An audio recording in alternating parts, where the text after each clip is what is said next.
BTV, ఇది మీ TV. ఉయ్యాలలో బిడ్డలకు జోలపాట పాడే అమ్మ, ఉయ్యాలలోని బిడ్డలకు జోలపాట పాడే అమ్మ ఉద్యమాలలోకి వచ్చి జై కొడితే ఎలా ఉంటుంది అని. ఎలా ఉంటుంది? ప్రళయం వస్తుంది, ప్రళయం వస్తుంది. జగన్మోహన్ రెడ్డి గారు దిగిపోయేలాగా ఈ రాష్ట్రంలో జగన్మోహన్ రెడ్డి గారికి ఎదురెత వీధింది ఎవరు? రాజధాని ఉద్యమ రైతు మహిళ. మిత్రులారా, మొత్తం విధ్వంసం. నేను సురేష్ గారిని అభినందిస్తున్నా. 2019 మే పదవీ స్వీకారం చేసిన దగ్గర నుంచి జగన్మోహన్ రెడ్డి గారు ఒక ప్రభుత్వ స్థలంలో ప్రభుత్వ సొమ్ముతో కుప్పగొల్చిన ప్రజావేదిక ఇప్పటికీ ఆ శకలాన్ని తొలగించలా. దాని నిర్మాణం చేసిన చంద్రబాబు నాయుడు గారు వస్తూ పోతూ చూస్తూ ఉండాలని. ఇంత క్రూరత్వమా? ఈ రోజున ఆంధ్రప్రదేశ్లో 53 రోజులుగా చంద్రబాబు నాయుడు గారి జైలు జీవితంలో 72 అడుగుల ఎత్తున గోడల్లో బంధించాం, భద్రత ఉందని చెప్పని పొన్నవారు సుధాకర్ చెప్తే ఆంధ్ర రాష్ట్రం కళ్ళంట నీళ్లు పడింది. అన్ని టీవీ డిబేట్లలో బల్లలు పగిలిపోయాయి బాలకోట కొట్టే దెబ్బలకే. నా అంబేద్కర్ రాసిన రాజ్యాంగం మళ్ళా విజనరీ లీడర్ని కాపాడుకొని మీ అందరి ముందుకు వచ్చింది. ఇంత విధ్వంసమా? నేను ఒక మాట చెప్తున్నా, నా సమయపాలన పాటిస్తా. మీరు దోచుకోండి, ఏమి దోచుకుంటారో జగన్మోహన్ రెడ్డి గారు దోచుకోండి. భూ ఖనిజాలను దోచుకోండి, భూముల్ని దోచుకోండి, ఆస్తులను దోచుకోండి. కానీ మీరు చేసిన విధ్వంసం ఒకటి చెప్తున్నాను సురేష్ కుమార్ గారు, మనుషుల జీవితాలను విధ్వంసం చేశారు. నేను డాక్టర్ సుధాకర్ గారి యొక్క భార్య వల్లిక గారిని విశాఖపట్నంలో కలిస్తే ఆ తల్లి మనుషులను కలవటానికి భయపడిపోయింది. ఆ తల్లి ఈ ఆకుపచ్చని కండువా చూసి, ఇతగాడి పేరు బాలకోటయ్య, టీవీలలో నా భర్త గురించి మాట్లాడతాడని ఒక అవకాశం ఇచ్చింది. మనుషులు చూడాలంటే ఆ డాక్టర్ని ఫోన్ చేసి వేధిస్తే ఎవరు? దీనికి కారణం ఎవరు?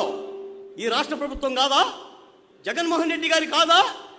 ఒక ఒంగోలులో నూకాలమ్మని అంగన్వాడీని చంపితే అదే చచ్చిందా? లేదు వెంకటేశ్వర రెడ్డి అన్నా, ఇంకోసారి టాటా రాలే. ఎవరు దీనికి కారణం? 4 బిడ్డలతో అబ్దుల్ సలాం పాణ్యం రైలు పట్టాల మీద పట్టుకొని, నానా నేను చావను నాన్న, 12 ఏళ్ల కూతురు, నేను వెళ్ళిపోతాను నాన్న అంటే పట్టుకొని, అమ్మా నువ్వు వెళ్ళిపోతే నీకు అన్నం ఎవరు పెడతారే, బడికవుడు పంపిస్తాడు, చదువు ఎవడు చెప్పిస్తాడు, రా చచ్చిపోదామన్న ప్రభుత్వం పరిపాలన ఎప్పుడైనా చూసారా మీరు?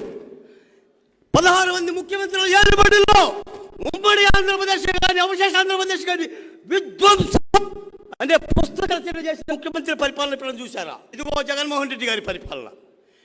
5 ఏళ్లలో జగన్మోహన్ రెడ్డి గారు సాధించింది ఇది.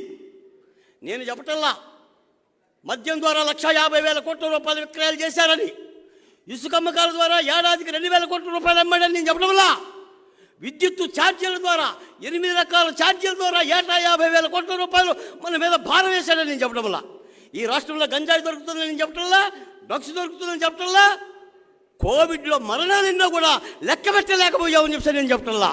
ఏం చెయ్యాలి రాష్ట్రం కాపాడాలంటే? 28 రాష్ట్రాల ముందు నవ్వులు పాలయ్యి రాజధాని లేకుండా ఈ దేశం గర్వించే విధంగా ఒక్క మాటతో 34,348 ఎకరాలు ఇచ్చిన ఈ దిరోదత్తమ తల్లులకు మనం ఇచ్చే పరిష్కారం ఏంటి? మళ్ళీ ఇప్పుడు 4వ రాజధాని అంటాడంట. ఎవడో తిక్కలోడికి తలంబరాలు పోస్తే పీటల మీద కూర్చొని ఏరుకొని తిన్నాడంట. వైవి సుబ్బారెడ్డి గారి పరిస్థితి అలా ఉంది. పాలిస్తున్నారా, చంపేస్తున్నారా? శ్రీకృష్ణార్జునులు మీ ముందున్నారు, కార్యం దగ్గరలో ఉంది. యుద్ధంలో మేము ఉంటాం, గెలిచి తీరాలి. ఆంధ్రుల పౌరుషాన్ని కాపాడుకోవాలి. ఏది పోగొట్టుకుందో రాష్ట్రం, మళ్ళీ ఇటువంటి పాలకుడు తెలుగు నేల మీద కనిపించకూడదు. నా తోటి మిత్రుడు సురేష్ కుమార్ గారికి, ఒక దళిత బహుజన కులాలకు చెందిన బాలకోటకి ఇంత అపూర్వమైన వేదిక మీద ఒక చిన్న అవకాశం కల్పించిన నా తోటి జర్నలిస్ట్కి నేను సదా కృతజ్ఞతలు తెలియజేస్తున్నా. మాట్లాడాలి ప్రజలారా, నాయకులతో కూడా మాట్లాడాలి. నేను ఒక మాట చెప్తున్నా, రాముడంటే రావణాసురుని చంపడమే కాదు, పాదం తోకితే రాతిని నాతిగా మార్చినోడు రాముడు. శబరి ఇచ్చిన దూరపాలన తిన్నోడు రాముడు. కాబట్టి ధర్మపాలన. కృష్ణ భగవానుడంటే కుచేలుడు తెచ్చిన అటుకుల్ని అంతే ఆప్యాయంగా తిన్నవాడు. పాలకులకు ఆ ప్రేమ ఉండాలి, ప్రజల పట్ల ఆ నీతి ఉండాలి. అలాంటి యుద్ధం జరగాలి. గెలిచి తీరుతావు, ఈ రాష్ట్రాన్ని మార్చుకొని తీరుతావు. నాకు ఇచ్చిన అవకాశానికి మరోమారు ధన్యవాదాలు తెలియజేస్తూ సెలవు తీసుకుంటున్నాను. జై భీమ్, జై అంబేద్కర్. మీకు గనక ఈ వీడియో నచ్చినట్లయితే మన ఫ్రెండ్స్ అందరికీ షేర్ చేయండి. మీ బీటీవీని సబ్స్క్రైబ్ చేయండి ప్లీజ్. బీటీవీ, ఇది మీ టీవీ.